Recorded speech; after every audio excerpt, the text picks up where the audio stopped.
From the time of Abraham, the Hebrews of Canaan had worshipped Enlil-El Shaddai, whom the Canaanites called Elyon, but Moses had come from Egypt, where the Israelites were accustomed to gods with other names. In Exodus 6:3, God tells Moses, "I appeared to Abraham, Isaac, and Jacob as God Almighty, but by my name the Lord I did not make myself known to them." So, what Moses learned was that this was indeed Elyon, the God of Abraham, but that he was now to be called I Am. God then confirmed, Exodus 6:3, that Abraham had referred to him as El Shaddai, Lord of the mountain, because he did not know the divine name Yahweh, I Am that I Am.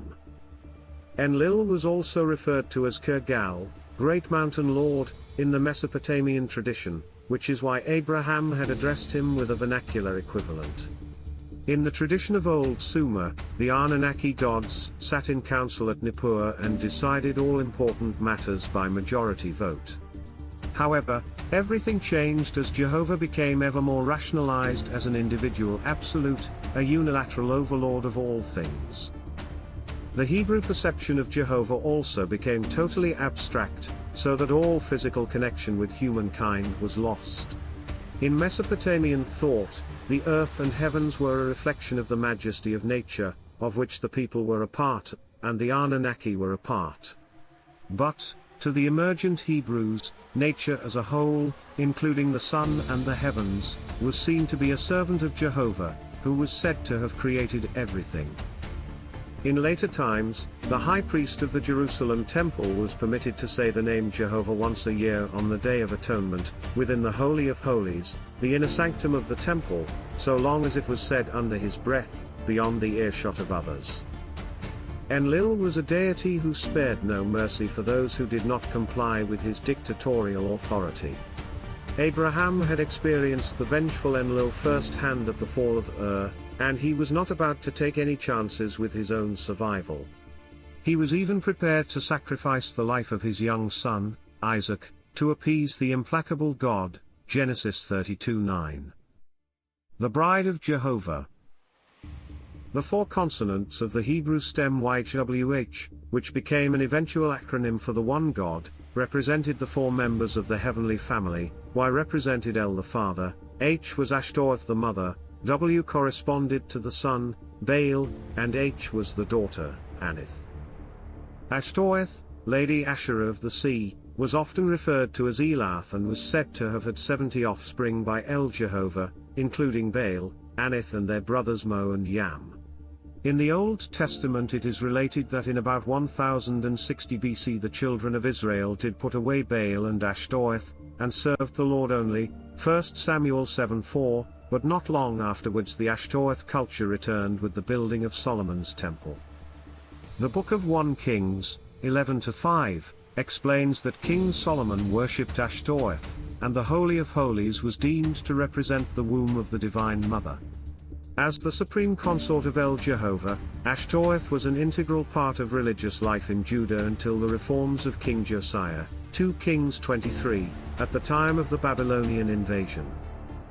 Ashtoreth or Asherah were mentioned a lot in the Old Testament, Tel El-Amarna tablets, letters sent to the Egyptian pharaohs from Mesopotamia, and in the Canaanite texts from Ras Shamra.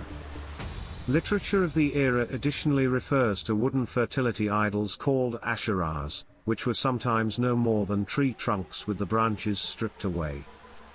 Like El Jehovah, Enlil, Ashtoreth was originally a Mesopotamian deity, called Asheratu in Babylon, while the Assyrians knew her as Atirat, consort of the great god Asher, who was synonymous with the Sumerian Enlil and with the Hebrews Jehovah.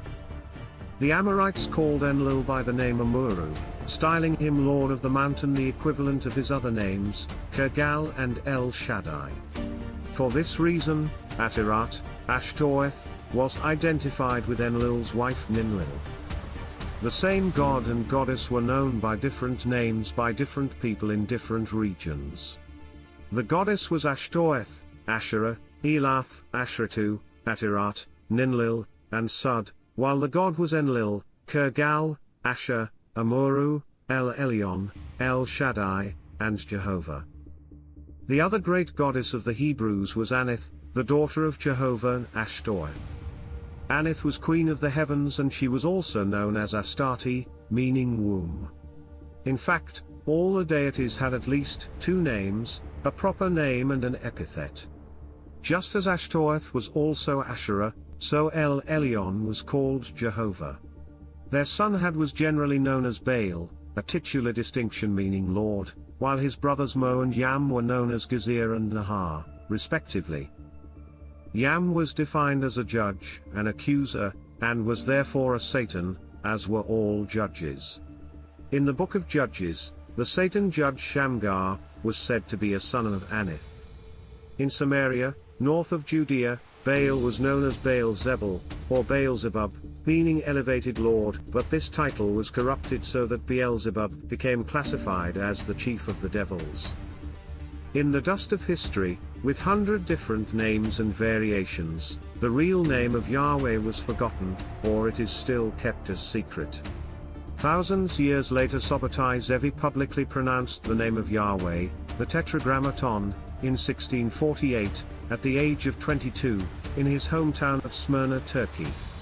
Sabbatai simply pronounced the divine name precisely as it is written, without specifying the exact vowels he used.